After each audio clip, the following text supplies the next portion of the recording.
यावेळेस मी प्लास्टिकचे जे कंटेनर येतात ते न वापरता यावेळेस मी असे कंटेनर आणलेले आहेत।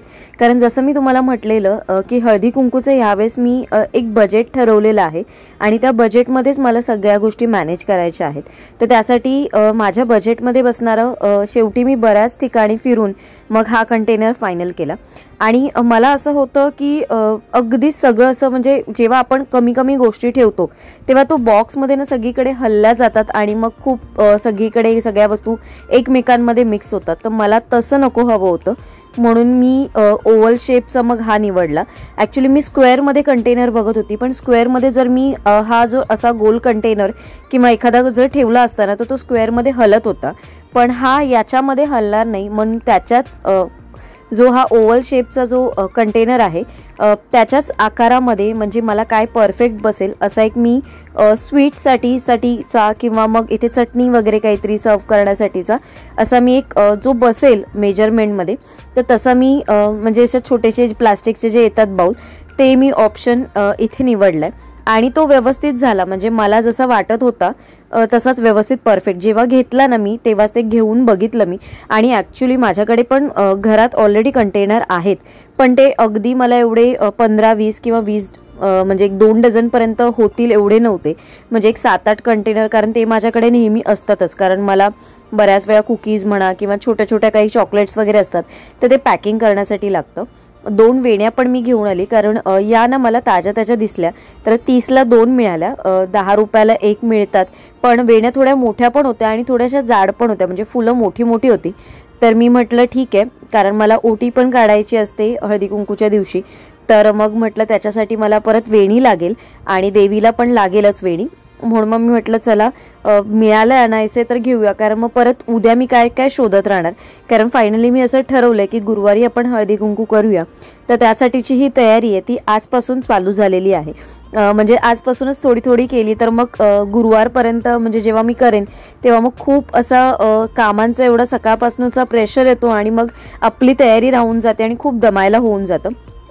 आज ताकाची कढी करायची होती, त्याच्यासाठी ताक घेऊन आलेली मी।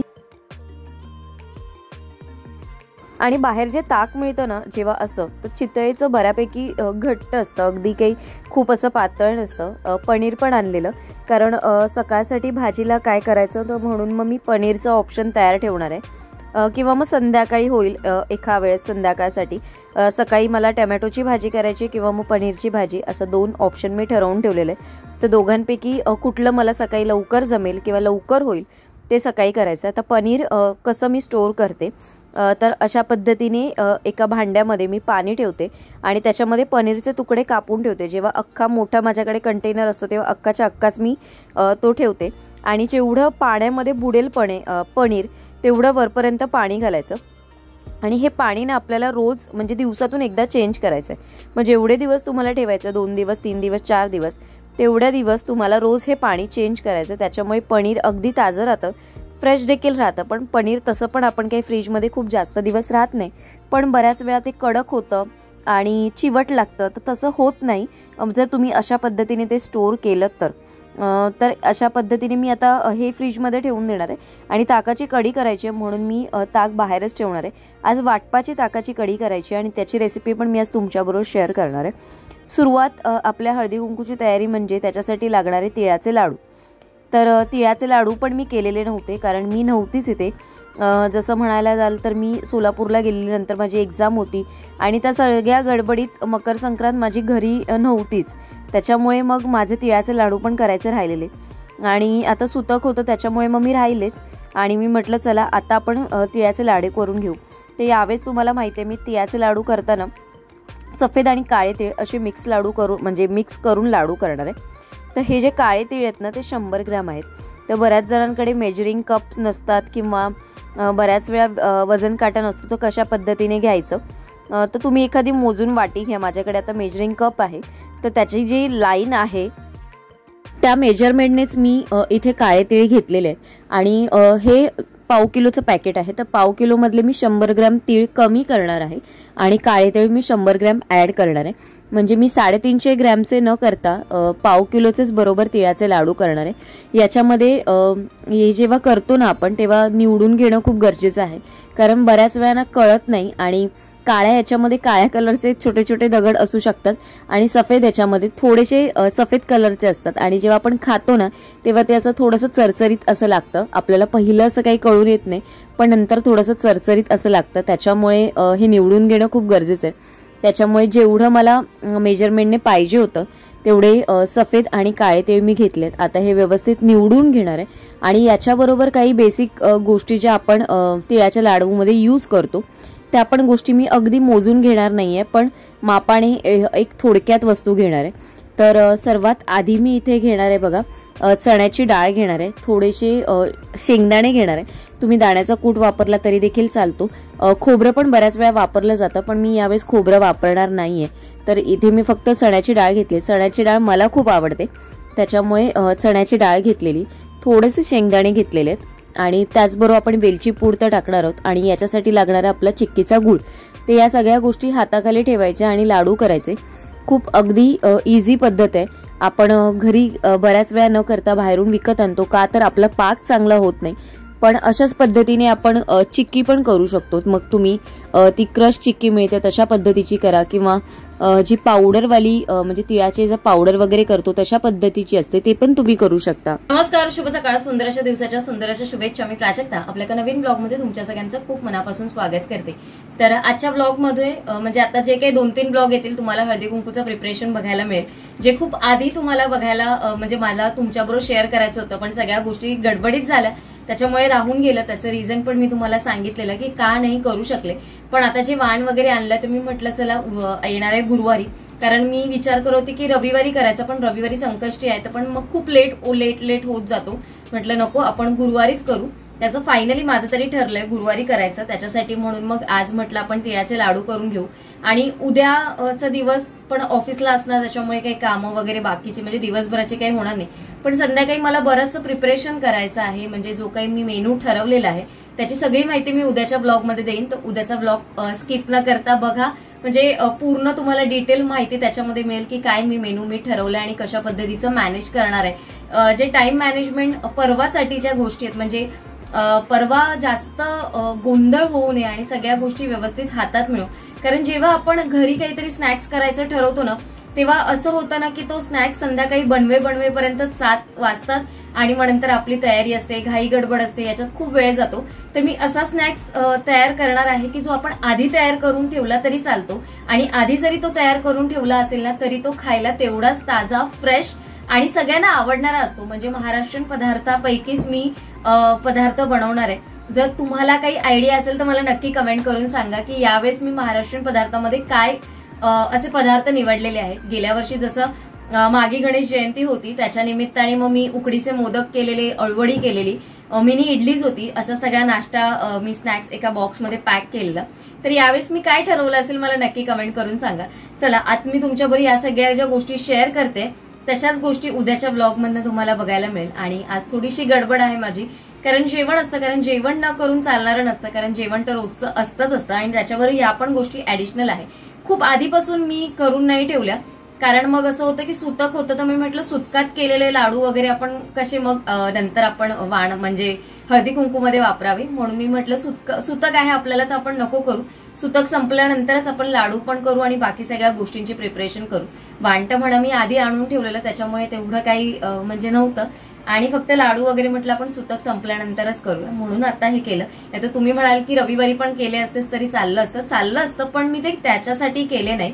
तर चला, आजच्या ब्लॉगला पुढे सुरुवात करते. तुमच्याबरोबर लाडू शेअर करायचं आणि जे काही माझ्या छोट्या मोठ्या गोष्टी आहेत त्या पण तुमच्याबरोबर शेअर करते. आजच्या जेवणाबाबतच्या मिरचीचं जे काही कोशिंबीर आहे ते उद्याच्या ब्लॉग मध्ये नक्की शेअर करते. चला, तर आता मी पाक तयार करण्याच्या आधी आपण तीळ भाजून घेणार आहोत. तर मी ते पॅन गरम करायला ठेवलेलं आहे आणि तीळ मी थोडे थोडे करून भाजून घेणार आहे. खूप अगदी एकत्र सगळेच तीळ टाकून आपण भाजणार नाही आहोत. मी पहिले इथे काळे तीळ भाजून घेणार आहे, कारण सगळे एकत्र भाजले जातात ना तर कुठे कुठे जे गरम होतात ना ते फटफट उडले जातात आणि बाकीचे जे तीळ आहेत ना ते कच्चेच राहतात आणि ते नीट भाजले जात नाही. म्हणून थोडे थोडे करून आपण जे दोन्ही तीळ घेतलेले आहेत ते थोडे थोडे करून भाजून घ्यायचे. थोडासा गॅस बारीक ठेवायचा, त्याच्यामुळे अगदी छान पण म्हणजे भाजले जातात आणि ते पटकन तव्यामध्ये टाकल्या ना ते उडत नाहीत. आणि शक्यतो जेवढं जर तुम्ही नवीन असाल म्हणजे तिळाचे लाडू करण्यासाठी ना, तर तुम्ही नॉनस्टिकचा जो पॅन येतो त्याच्यामध्ये तुम्ही करा, म्हणजे ते तुम्हाला बरं पडेल. कारण नॉनस्टिकच्या पॅनमध्ये खाली पाक खूप जास्त असं चिकटला जात नाही आणि वळायला देखील पटकन वळले जातात लाडू. कारण जेव्हा आपण टोपामध्ये किंवा दुसऱ्या कुठल्या भांड्यात करतो ना, तर त्याचा पाक बऱ्याच वेळा टोपाला चिटकला जातो.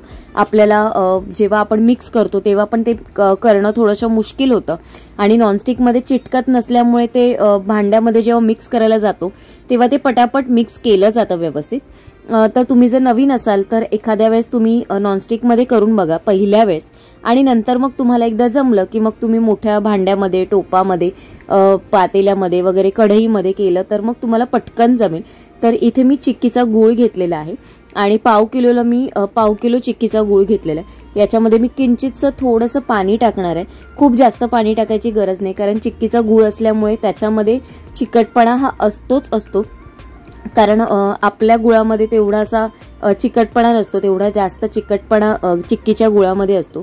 तर इथे आपण आता हे गूळ आपलं वितळतंय तोपर्यंत इथे हे जे आपण सगळं घेतलेलं म्हणजे डाळ घेतलेली चण्याची, त्याच्यानंतर शेंगदाणे आहे, वेलची पावडर आहे, त्याचबरोबर जे आपण काळे तीळ आणि सफेद तीळ असे जे गरम करून थंड करत ठेवलेले, म्हणजे भाजून गरम करून थंड करत ठेवलेले, ते सगळे एकत्र मिक्स करून घ्यायचे. कारण मग नंतर जेव्हा आपण एक एक करून जेव्हा पाकात ओततो ना, तेव्हा ते सगळीकडे पसरले जात नाही. एकाच ठिकाणी दाणे तर एकाच ठिकाणी दाणे राहतात, एकाच ठिकाणी चण्याची डाळ तर एकाच ठिकाणी चण्याची डाळ राहिली जाते आणि मिक्स करताना आपल्याला तेवढं कळत पण नाही. तर इथे आपण आता बघायचं आपला पाक तयार झालाय की नाही. तर पाक तयार झालाय की नाही हे बघण्यासाठी पाणी घेतलंय मी आणि पाण्यामध्ये 1 ड्रॉप टाकून बघितलंय. तो हातावर आपण गोळा करून बघायचा. जर तो जेवढा जवळ पटकन होईल ना, जर तो पटकन झाला तर आपला पाक तयार झाला आपण असं समजायचं. आणि मी खूप कडक लाडू मला आवडत नाहीत खायला, त्याच्यामुळे मी थोडासा असा चिवट सारखा जो असतो ना तशा पद्धतीचा पाक करणार आहे. खूप अगदी कडक पाक करायचं नाही. जेवढा पाक तुम्हाला कडक करायचा तेवढा तुम्हाला पाक जास्त शिजवावा लागतो. पण जेव्हा तुम्हाला सॉफ्ट लाडू करायचे असतात ना, तर फक्त गूळ वितळला ना की आपोआपच पाक तयार होतो. आता इथे बघू शकता मी 2 वेळा करून बघितलं तर ऑलमोस्ट माझा पाक तयार झालेला. म्हणजे हा बघा, हा जो आपण पाक पाण्यात टाकला तो एकत्र केल्यावर याचा गोळा तयार झालाय आणि छानपैकी जेव्हा तुम्ही तो पाण्यात टाकाल ना तेव्हा त्याला आवाज पण येतो, म्हणजे आपला पाक व्यवस्थित नीट तयार झालेला आहे. आता आपण काय करायचं, जे आपण मिक्स करून घेतलेले होते तीळ, दाण्याचा कूट, चण्याची डाळ, वेलची पावडर असं जे मिक्स करून ठेवलेलं होतं ते मिक्स करून घ्यायचं.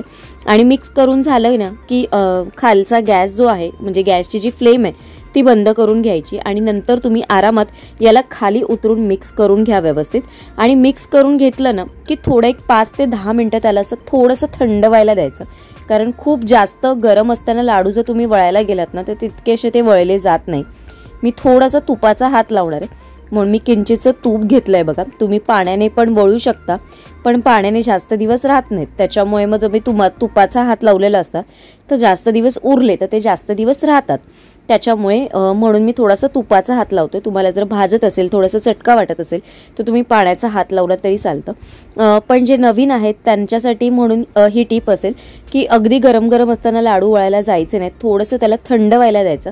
एक 10 मिनिटात पाक थोडासा बऱ्यापैकी हे मिश्रण थंड झालं ना की आपोआप लाडू वळले जातात. आणि मग जर तुम्हाला असं वाटते की आता पाक पूर्णच खाली चिटकलाय तर तुम्ही थोडं गरम करून घ्यायचं. आणि गरम करताना ना गॅसची फ्लेम नेहमी कमी ठेवायची, नाहीतर गॅसची फ्लेम जास्त असेल ना तर ते पाक एवढा कडक होऊन जाईल ना की मग तुम्हाला त्याचं चिक्कीसारखं खावं लागेल. ते आपले लाडू त्याचे होणार नाही, कारण पाक एकदा कडक झाला की तुम्ही काहीच करू शकत नाही. जर एखाद्या वेळेस तो थोडासा नरम असेल तर तुम्ही त्याच्यामध्ये गरम करून त्याला वितळू शकता, पण एकदा का खूप गरम झाला की मग आपण त्याचं काहीच करू शकत नाही. तर इथे बघा माझा पण मी बऱ्यापैकी थंड करून घेतलं ना तर त्याच्यामुळे तो आपोआपच सगळे लाडू वळण्यासाठी मदत होते. म्हणजे सगळं मिश्रण एकत्र एकजीव खूप छान होतं. आणि जेवढ्या वेळेस हे मी केलेले लाडू आहेत ना त्या अनुभवावरूनच मी ह्या गोष्टी तुमच्याबरोबर शेअर करते. आणि ह्या पाव किलोच्या लाडूमध्ये जर तुम्ही एक जास्त छोटे पण नाहीत आणि जास्त मोठे पण नाही, मध्यम आकाराचे जर लाडू वळले ना तर 50 ते 55 लाडू आरामात होतात. म्हणजे जवळपास आपण जर 2 डझन वाण आणलेलं असेल तर आपल्याला हे जर तुम्ही पर याच्यामध्ये पॅक जरी केले 2-2 लाडू तरी भरपूर होतात. माझे 55च्या पण वरती झालेले असतील. आणि कारण मी आत्ता मोजत नाही आहे, मी नंतर व्लॉगच्या एंडला ते मोजेन आणि तुम्हाला उद्याच्या व्लॉगमध्ये सांगेन. तर अशा पद्धतीने आपले हे लाडू तयार झाले. थोडेसे मी आता ते थंड करायला ठेवते पूर्ण, कारण मग छान कडक होतील. नाहीतर मग अगदी थोडेसे खूपच चिकट होऊन जातील. कारण वातावरण असं असतं ना की घरात थोडीशी आपण हे गॅसचं काम करत असतो तेव्हा ऑलरेडी हीट असते आणि त्याच्यामुळे पाक लवकर वितळला जातो आणि त्याच्यामुळे त्याला पण एक चिकटपणा येतो. तर आपले लाडू थंड होत आहेत तोपर्यंत आपण इथे ताकाची कढी करू. त्याच्यासाठीचं वाटप जे लागणार आहे ते मी सांगते. इथे मी खोबरं घेतलेलं आहे आणि खोबरं खूप जास्त घ्यायचं नाही. जेवढी तुम्हाला ग्रेव्ही जास्त हवी असेल त्याच्यानुसार तुम्ही याच्यामध्ये घेऊ शकता खोबरं. आता इथे बघा माझं खोबरं तर मी करायला घेतलं आहे, म्हणजे वाटप करायला घेतलं आहे. पण मी काय केलं, कारण याचा ना पाक जो आपण केलेला ना तो खूप पॅनला चिकट झालेला, मग तो पटकन निघावा म्हणून मी याच्यामध्ये पाणी ओतलं आणि तो गरम करायला ठेवला. आणि गरम केल्यावर मग जास्त कष्ट लागत नाही, आपोआपच सगळ्या साईडने त्याच्या कडा सुटल्या जातात आणि पॅन जो आहे ना आपोआप क्लीन होतो आणि मग त्याला काही चिटकून राहत नाही.